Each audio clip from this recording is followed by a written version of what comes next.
श्रुत पिपासु आगम जिज्ञासु सुश्रोताओं के लिए आज मैं लेकर आई हूँ उपांग सूत्र के शेष 5 आगमों का परिचय। 12 उपांगों में से हमने चंद्र प्रज्ञप्ति सूर्य प्रज्ञप्ति तक 7 उपांगों का परिचय संक्षिप्त में प्राप्त किया, उस पर चर्चा की और बाकी के जो 5 आगम हैं तो ये हैं निर्यावलिया, जिसको कल्पिका भी कहते हैं, और कप्पवदंसिया जिसको कल्पावतंसिका भी कहते हैं, और पुष्पिका, पुफ्फिया और पुफ्फचूला यानी पुष्पचूला और वर्णी दशा यानी वृष्णि दशा। ये 5 आगम 5 उपांग जो हैं, ये पांचों उपांग निर्यावलिया सूत्र में ही 5 उपांगों का समावेश हो जाता है। वैसे इनको गिनती में 5 गिनते हैं और पहले निर्यावलिका में ही, जिसको कप्पिया या कल्पिका भी कहते हैं, उस सूत्र में ही इन 5 का समावेश था। लेकिन आगे चलकर कुछ समय बाद वो जो 12 उपांग बना दिए गए 12 अंगों के साथ संबंध जोड़ने के लिए, क्योंकि अंग 12 हैं दृष्टिवाद सहित, तो उपांग को भी 12 बना दिया गया। थी किसी के दिमाग की उपज, कोई आचार्यों ने ऐसा सोचा होगा, तो 12 उपांग बन गए और ये 5 जो हैं अलग अलग नाम आ गए इनके। तो निर्यावलिया यानी निर्यावलिका, जिसका नाम कल्पिका भी है, जिसके प्राकृत में बनता है रूप कप्पिया, तो उसमें एक श्रुत स्कंद है और उसमें 5 उपांग हैं। और जो उस रूप में था उसकी भी टीका मिलती है। चंद्रसूरी ने इसकी टीका की है।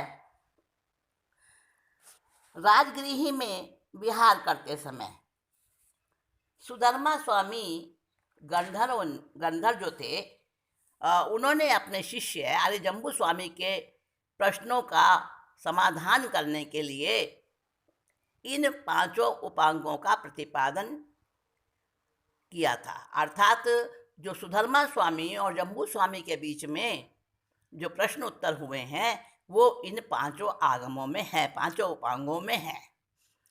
अब सबसे पहले उसमें आता है निर्यावलिका, यानी निरय यानी नरक और आवलिका। आवलिका का अर्थ है पंक्ति, श्रेणी, विशेष स्थान।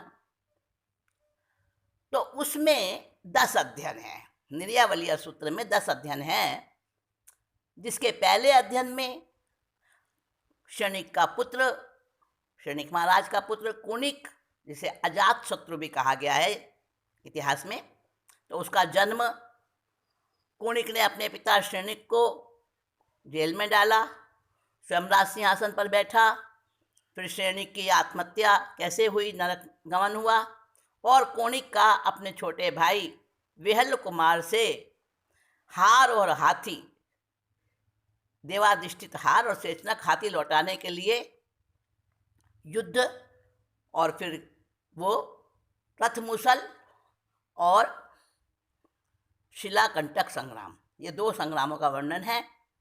तो उसका सारा वर्णन इसमें आया है और उसका ये निर्यावलिका सूत्र है, यानी जिसका अर्थ है नरक में गमन, किसका? श्रेणिक महाराज का। अब ये जो है ऐसा का ऐसा मिलता जुलता वर्णन जो बौद्ध ग्रंथ दीर्घ निकाय उसके महापरिनिर्वाण सूत्र में वज्जियों के विरुद्ध अजात शत्रु का युद्ध, वज्जी अर्थात वो चेटक महाराज, वैशाली के महाराजा, 18 गणराज्यों के जो वो थे, प्रमुख थे चेटक महाराज, वो वज्जी कहलाते थे। तो वज्जियों के विरुद्ध अजातशत्रु यानी कोणिक, इसी का युद्ध का वर्णन बौद्ध साहित्य में भी मिलता है। और ये सारा निर्यावलिका में इसका 10 अध्ययनों में इसका आया है। अब दूसरा जो है, इसमें दीर्घ निकाय में जो कथा आई है ना, वहाँ पे थोड़ा बहुत अंतर है कि यहाँ पर आया था कि जब अजातशत्रु कोणिक गर्भ में था तब महारानी चेलना को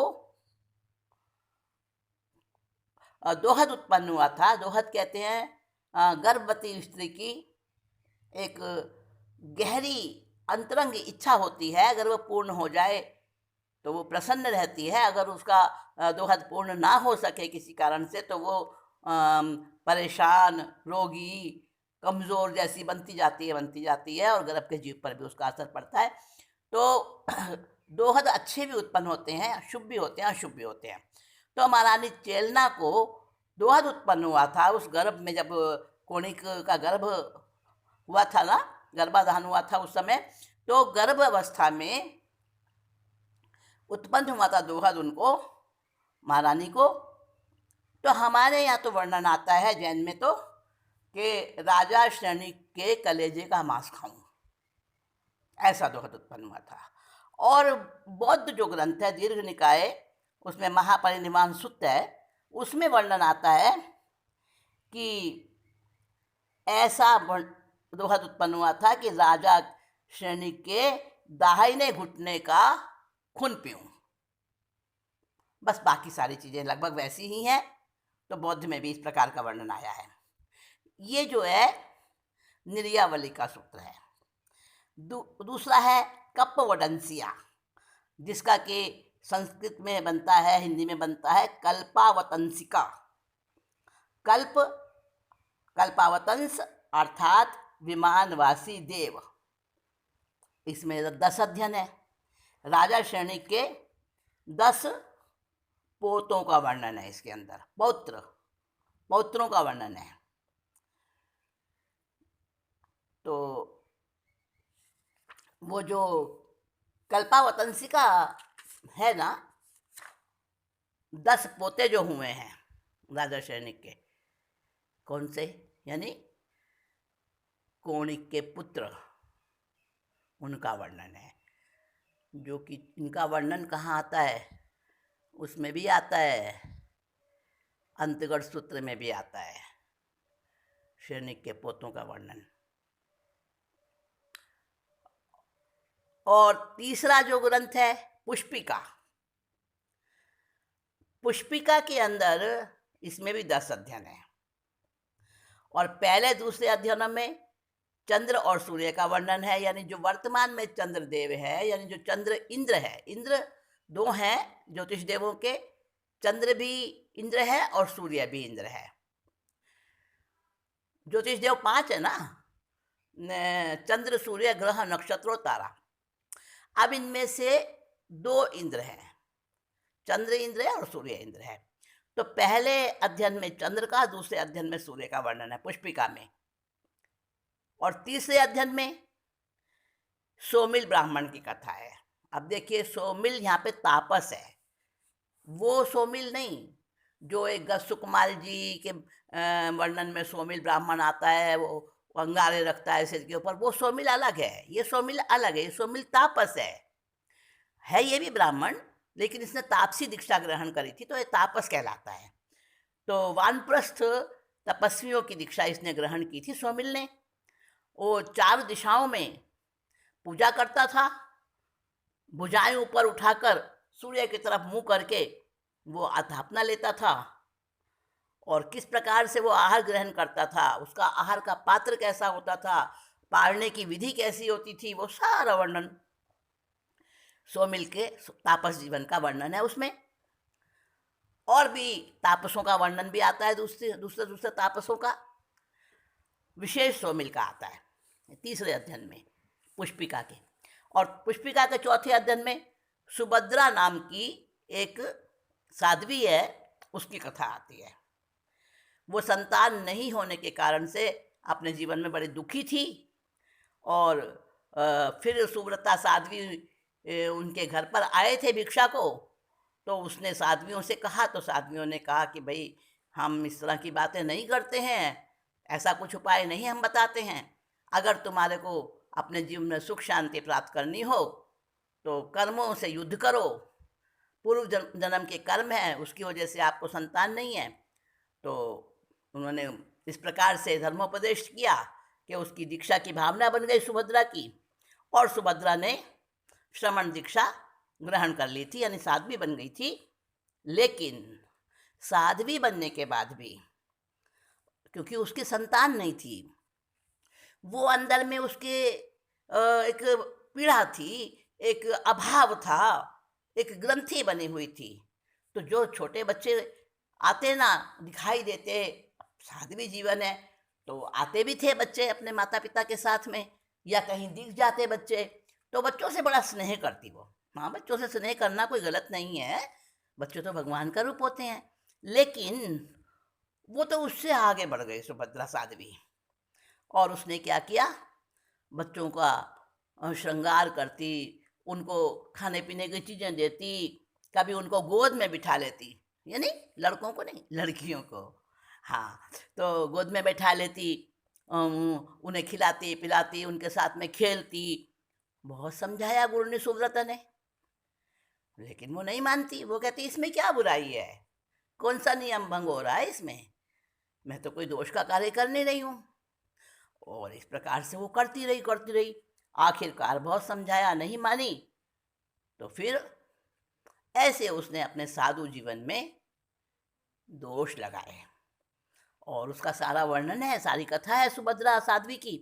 और फिर वो जब अपना आयुष्य पूरा करके बिना आलोचना के उसने अपना आयुष्य पूरा किया, और अंतिम समय उसने आलोचना वगैरह भी नहीं करी अपने इन दोषों की, और फिर वो अगले जन्म में आगे किसी ब्राह्मण के कुल में उत्पन्न हुई, और इतने बच्चे हुए उसके, इतनी संतान हुई कि बच्चों के मारे उसकी जीवन दुभर हो गया, नाक में दम आ गया। तो वो जो है इस प्रकार का वर्णन इसमें चौथे अध्ययन में है। आगे भी और अध्ययन है, ऐसे 10 अध्ययन है। और चंद्र और सूर्य के अध्ययन में है कि भाई जो वर्तमान में चंद्रदेव है, जो इंद्र है, और जो सूर्य देव है, जो सूर्य इंद्र है, उनका पिछला भाव क्या था, क्या किया था उन्होंने ऐसा जो वो चंद्र बने, इंद्र बने और सूर्य इंद्र बने। तो इस प्रकार के वर्णन है ये पुष्पिका यानी पुफ्या ग्रंथ में, पुफ्या आगम में, उपांग में। अब चौथा उपांग है पुष्पचूला यानी पुष्पचूला। तो इसमें भी 10 अध्ययन है। इसमें 10 देवियों के 10 प्रकार की जो देवियां हैं, ह्री, श्री, धृति, वृद्धि और लक्ष्मी, ऐसे 10 देवियों के, उन देवियों का कहाँ पर निवास है, उनके महल कैसे हैं, उनके पास में कितनी उनके अन्य देवियां हैं, कैसी विकुर्वणा करती हैं, विकुर्वणा करके कितनी कितनी देवियां वो अन्य रूप बना सकती हैं, और उनकी रिद्धि सिद्धि सारा कुछ वर्णन है उसके अंदर। तो पुष्पचूला ये आगम है, उपांग है। और फिर 5वां जो यानी 12वां उपांग है वर्णी दशा। वर्णी दशा यानी वृष्णि दशा। तो वृष्णि दशा में अंधक वृष्णि जो एक यादव हुए हैं उनका वर्णन है। इसमें 12 अध्ययन है। पहले अध्ययन में द्वारिका नगरी कृष्ण वासुदेव का वर्णन है, और अरिष्टनेमिया भगवान आते हैं 22वें तीर्थंकर, और विहार करते हुए पधारते हैं द्वारका नगरी में, रेवतक पर्वत पर विराजते हैं, और कृष्ण वासुदेव हाथी पर सवार होकर रिद्धि सिद्धि धूमधाम के साथ में अपने राज परिवार के साथ में दल बल के साथ उनके दर्शन करने के लिए जाते हैं। वो सारा उनका भगवान की देशना कैसी थी, कृष्ण महाराज ने क्या क्या जिज्ञासाएं रखी। वर्णी दशा यानी कि अंधक वृष्णि, यानी वृष्णि कुल का भी परिचय इसमें है। है ना, भोजक वृष्णि और अंधक वृष्णि दोनों भाई थे ना ये, तो उसका सारा वर्णन है 12 अध्ययन में। और वृष्णि वंश के 12 पुत्रों ने आरिष नेमी भगवान के पास में दीक्षा ग्रहण करी थी, तो उनका भी इसमें सारा वर्णन है। तो ये 12 उपांग, जिसमें से 5 आज हमने किए हैं, निर्यावलिया, पुफ्फिया, पुफ्फुचूला, वाणीदशा, कप्पिया, ये 5 हमने उपांगों का आज संक्षेप में परिचय किया है, जिनको पांचों को एक माना जाता था पहले, लेकिन आज उसको अलग अलग मानते हैं। तो ये 12 उपांग।